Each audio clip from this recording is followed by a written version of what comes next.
Alright guys, I wanted to do a video today on two of my favorite polymer handguns in my collection.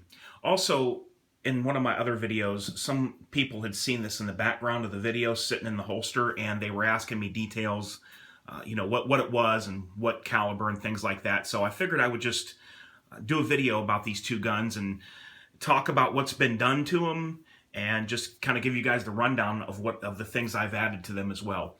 So I'm going to start here on the left. This is my Larry Vickers Glock 17 with the RTF2 frame, and in my opinion, the RTF2 frame is probably the best Glock frame that was ever made, and they no longer make it in standard production anymore. I mean, as far as for grip, to me, it doesn't get any better than that RTF2 frame. But for whatever reason, they don't make that anymore. It has the Larry Vickers sights on there. The front sight has a night sight bead on it, and I was able to shoot this gun very accurately for me shooting it. The rear sight is blacked out, and it has serrations, so it's anti-glare on the rear sight there. I added the Surefire X300 Ultra, and so far this thing has been just great. I know there is a newer model out, but I like the model that just snaps on. Maybe at some point, sometime when I have the extra cash to throw around, maybe I'll pick up the newest Surefire weapon light. It's about 100 lumens brighter. Also, what I added to this guy was the Terran Tactical +6 base pad. So this gives you 23 plus 1 rounds, so I'm carrying a total of 24 rounds in this handgun when I carry it. And this is these are kind of pricey, these Terran Tactical base pads, but they're machined really well, and it's billet aluminum. Okay, so they're really made well, and they're going to last. And from what I've seen, there's not been any issues with these from reviews and different things I've seen on the internet. Okay, it has this little piece right here, this little pin you push up here to the back of the magazine, and then there's a screw here that you take a little Allen wrench and you tighten this screw right here. So it seems to work really well, and I haven't heard about any problems with the Terran Tactical base pads, and that's why I went with them. And you get what you pay for. There's polymer plastic ones out there. I didn't want that. I wanted this aluminum billet. And by the way, this gun is number 2004 of, I believe it was 2,000 or 2,500. I believe is how many they made. 2,500 of these. So it says, let me see if I can get you a close up here. 2004, and then Larry Vickers initials LAV. I'm really happy with this gun. I haven't done any modifications internally to the trigger or anything. I'm really able to keep this gun on target when that shot breaks, and I find that I do very well when I shoot this gun. Trigger pull feels great, and like I said, it's unmodified. There's been nothing done to it. Okay, now this is my Smith&Wesson MP, and it was sent to David Bowie and customized. Now, for those of you that don't know, David Bowie is a gunsmith, and this guy does some amazing work. He's got one of his handguns was featured on the cover of, I believe it was Handgun Magazine some years ago, and he's awesome. There's been several things done to this gun. First of all, let me tell you what I did to it. I put on the Viridian X5L. This is a laser and light. Now, you're not going to be able to see the laser right now because the light's too bright, so let me go ahead and go through the modes here, and then you'll be able to see it. Okay, there's the green laser. This thing works really well.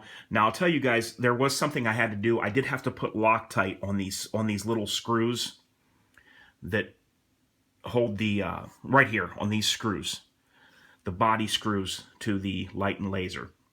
Not the frame screws up here that secure it to the gun, but on these little screws right here, these smaller ones down below, they kept coming loose, and this was having a little bit of play after shooting. So what I did was I put a drop of Loctite on each one, and it's never done it since. It works great.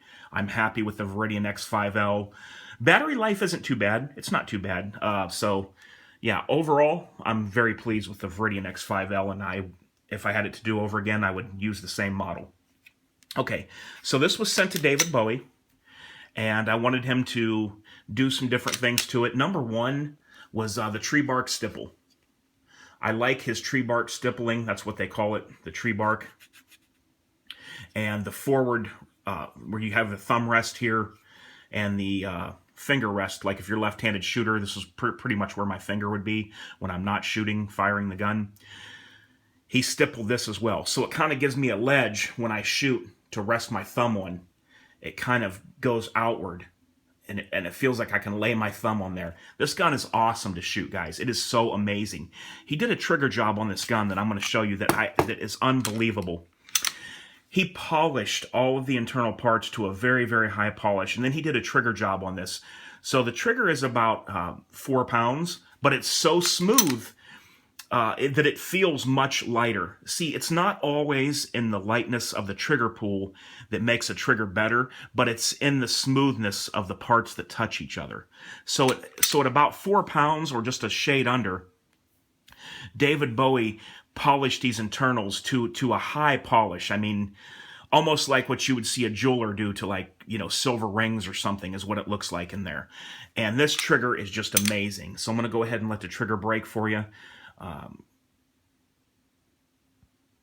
Right there's the break. Reset. Reset feels good, nice and positive. And there's the break. And I got to tell you guys, you have to feel this trigger in person to know what it's like. Everyone that's ever touched this gun that I said dry fire it to, their jaw just dropped. They cannot believe it. This is the closest trigger to a high-end 1911 trigger that on a polymer gun that I've ever felt in my life.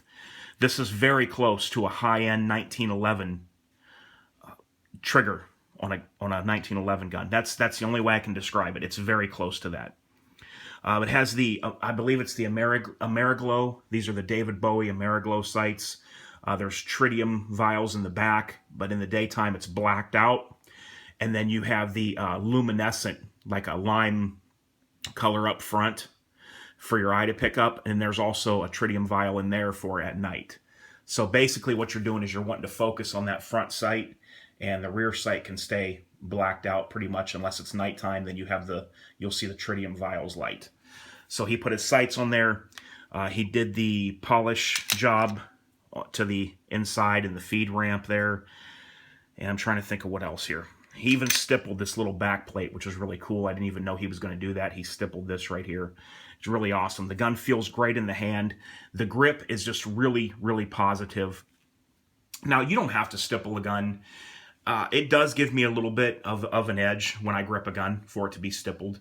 But I'm going to tell you guys, you can 100% feel a difference when you hold this gun, you get your thumb up there, and you get that grip. Like, I can grip so hard up here. Look at how my thumb's turning white.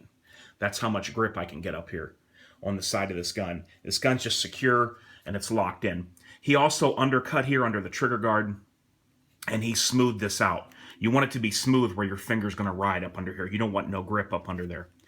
Another thing I had him do was he took off the hump that sticks out right here. There would normally be a bump right here, and he took that off on both sides.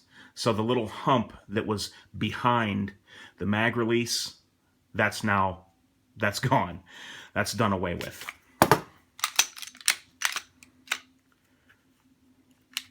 Let me go ahead and break it down for you here and show you the internals. Now, this isn't as clean as it possibly could be, but I will show you. This is where he polished some of the parts. And let me show you. Here's the feed ramp right there. You know, I'm not saying that an M&P needs that, but it can't hurt anything, you know, to have it done. So there's what it looks like, guys. And I'm telling you, the trigger on this M&P is unlike anything on a polymer gun that I've ever dealt with in my life. That's all. That's about all I can say. Everybody that's tried this has said the same thing. They just can't believe. You know, they can't believe how it is. So okay, guys. I just wanted to show you two of my favorite polymer guns in my collection. Probably my two most favorite polymer guns in my collection. I love these guns, and I just wanted to do a quick video and let you guys see them. Let me know what you think. Larry Vickers got more guns out. As always, David Bowie, he can do that to anything. Glocks, M&Ps. He pretty much is an M&P guy, but he can do that to any gun on the market. I might be sending a gun off to somebody here soon for a stippling job, and we'll have to see. It's not David Bowie, it's another guy, and he does some amazing work. So, all right, guys, until next time, I hope you have a great weekend. I'll talk to you all real soon. I'll be back with more videos. This is H4T, and I'm out.